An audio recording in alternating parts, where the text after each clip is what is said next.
The information in this video is for spiritual practice only. It is intended to help support the viewer's spiritual journey and a more fulfilling and overall healthier experience of life. It is not personal counseling or advice and guarantees no specific outcomes. No individual should use the information in this video for self-diagnosis or treatment, or as a replacement for medical, psychological, or practical care. In other words, this is spiritual practice. Always consult with an appropriate professional for specific advice and counsel for your individual situations as needed. Blessed be, and enjoy. Mark Angelo Lyons, Drawing the Circle Productions.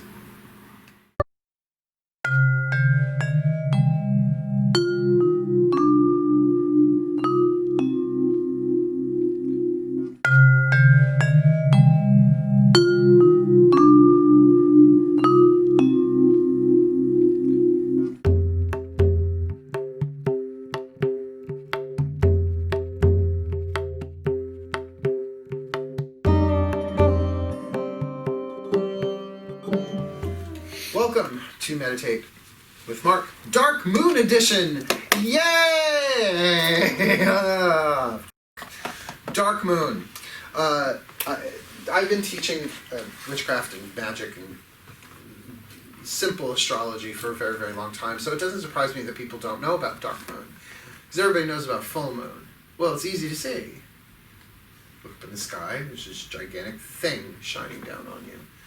But new moon you can't see, and dark moon you can't see because it's sun conjunct moon. So the sun is actually, the moon is actually traveling with the sun. So therefore it's out during the day, you can't really see it. Okay? New moon is lovely. It's the beginning of the cycle, and that's tomorrow. Actually, tomorrow morning, this morning, I think it's like 3 a.m. something, or like 11:13 a.m. And I figured let's not hold meditation at that time. Wise. So dark moon is the 3 days before. And if you think of it, it's the end of the menstrual cycle before you ovulate. Now, what's that called? Do you remember? Ovulation. It's PMS beforehand. That is the breakdown. That is the releasing, the letting go. So, I am a Pisces moon. I'm a Virgo sun, but I'm a Pisces moon. So I can be very affected by the moon tides. But that it's also dark moon in Virgo, and I'm a Virgo, I'm running on fumes. Been a busy time in my life. Everybody's busy. I'm moving homes at the end of the month. I'm packing. It's a Sabbath weekend. We've had autumnal equinox. But that's why I wanted to do something tonight with all of my Virgo capacities. About dark moon, so that I can keep it universal. It's not about dark moon and Virgo tonight, it's just about dark moon. So that if somebody needs a dark moon meditation, it won't matter when they watch it. They'll have access to it. It's a bit more theme-oriented than I'm used to. So we're going to do a couple of things. We're going to do our opening prayer meditation thingy. We'll talk about the mantra that's going with that. We're going to do a meditation on letting go. I have a lovely English, I guess you could call it a meditation. It's from Florence Scovel Shinn, or an affirmation. We'll talk about that. It has plugins so that you can personalize it for yourself. That's really good. Flushing, nothing to do with Queens, the county, or the drag, or the of England, or any of that. But it's an archangelic technique that I learned. We're going to be working with Archangel Michael and Archangel Zadkiel, which we'll talk about that when we get there. And then we are going to end with the big one. This is the big one. We're going to go chakra by chakra, clearing out the shadow with the light. Or you could say the deadly sin with the holy virtue. It's just we update it, because deadly sin is like, although they're deadly, they're not the mildly inconvenient poo-poos. They are the 7 deadly sins.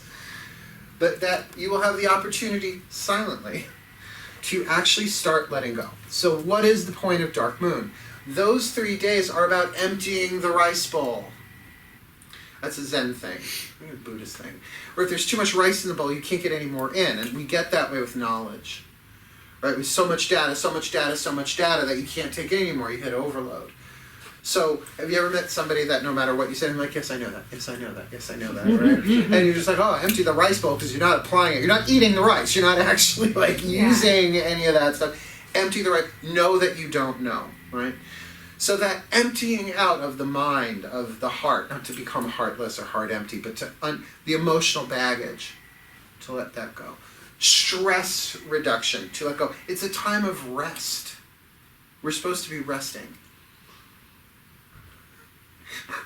Sunday, Monday, Tuesday, so tomorrow. Yeah, no, we all had to work. We all had to work. We all had things we had to do. So the idea is to work with that tide rather than against it, even if it's just for a couple of hours of meditation. Our mantra. I say this every time we do a mantra. I love Sanskrit as a language. It is a dead language. They can't all of a sudden start making new words. I kind of like that. Unlike English. About Sanskrit, because I studied with the Shai monks, I learned a lot of Sanskrit from them, is that one Sanskrit word can have all of these different meanings. It depends on the intention behind it, unlike Latin, right, which just means what it means. Om Varunam Nama. My actions are in alignment with cosmic law. Well, I chose that one. You have your permission during the meditation to open your eyes and recheck to make sure you're saying it right. And we do it silently. But the reason why I chose this, I got this from Deepak Chopra. My actions are in alignment with cosmic law, because if you think of the lunar cycles, it's like, that's cosmic law, that's natural law. Things wax, things wane. We are in a waning phase. We're in the last bit of emptying out before, at new moon, we start to build again. Yeah, just sort of like we are in the dark part of the year with the sun. Have you noticed it's past 7 o'clock and it's dark out, where a month ago it was sunlight out until like 8 o'clock, it felt like? So, and again, it'll hit winter solstice, and then it'll start getting big again. Now that last part in the wheel of the year, from Samhain to Yule, you could say is dark sun of the year. And we're supposed to be resting, but what are we doing? We're running around going to parties and shopping and standing in line and getting aggravated. It's the worst possible time for us to be doing anything like that, but that's what we do. So meditation is helpful. So my actions are in alignment with cosmic law. That's the idea, that we're going to use the tide. We're going to surf the tide that we're in. Let go. Let go and let God. I let go and let Goddess. I let go in my higher power. I surrender this. I let that go. I let that. Are you with me? Okay. So is everybody cool on the pronunciation? Om Varunam Nama. You do not have to go Om Varunam Nama silently. You could just say it. Om Varunam Nama. Om Varunam Nama. It does not have to be anything special. The reason why we use mantras, the word mantra itself is Sanskrit. It means to cover, to protect the mind, or mind tool. So I think in tandem, that works well for what we're doing. Now, just because I love when a new person comes, I get to re-explain shit. These are Tibetan tingshas. Go right through you. I usually use them to begin and end silent parts of meditation, so that you know, okay. And I try not to smash them together and shock you. I try and just go like that, little. But when we do this one, we're going to be ringing them for each chakra, as to really like, and I'm going to, but you'll be prepared. I was like, here we go. Bam, smack them together.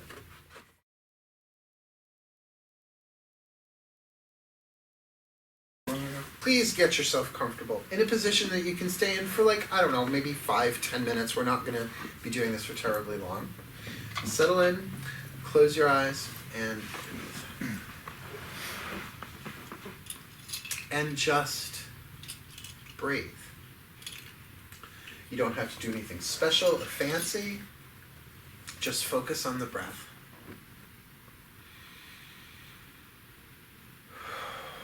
You can only focus on your breath in the present moment. So as the mind wanders, just notice it's wandering and bring it right back into the breath. You can think all those thoughts later.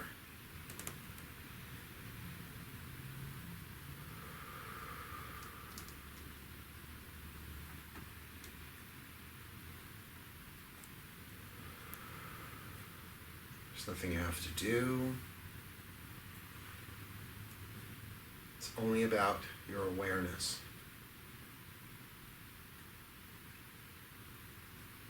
Just be aware of your breath.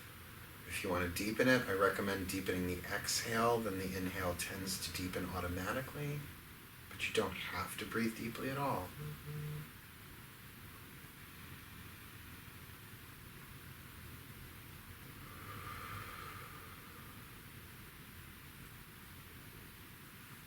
You can feel your body starting to relax, so if anything needs to shift or move and adjust throughout, you can do that, no problem.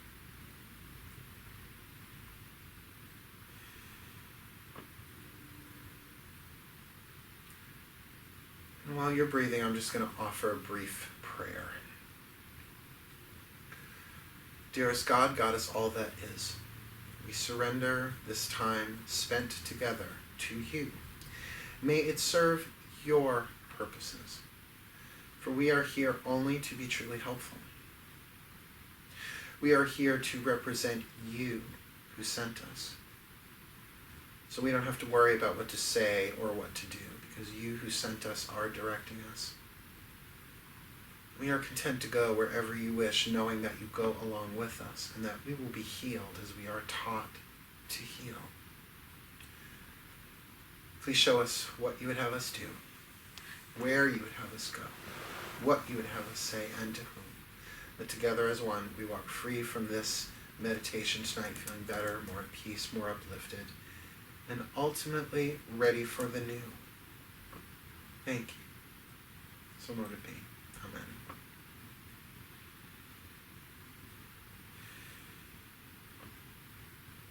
And rest. In a moment, I'll be introducing the mantra, then ringing the tingshas 3 times to initiate the mantra phase. Om Varunam Namah. My actions are in alignment with cosmic law. But did you know that thinking is an action? Thinking is a doing, it's not a being. So even your thoughts in this mantra is to bring them into alignment with cosmic law. So just silently introduce the mantra, Om Varunam Namah. Silently. Om Varunam Namah. Om Varunam Namah. You find your mind wandering, just notice it and bring it right back to the mantra. Om Varunam Namah. Any external noises in the room or outside of the building, sirens, anything like that, just notice it and gently bring the mind back to Om Varunam Namah. At the end of the meditation, I'll ring the bells 3 times. Om Varunam Namah.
release the mantra and focus on your breath.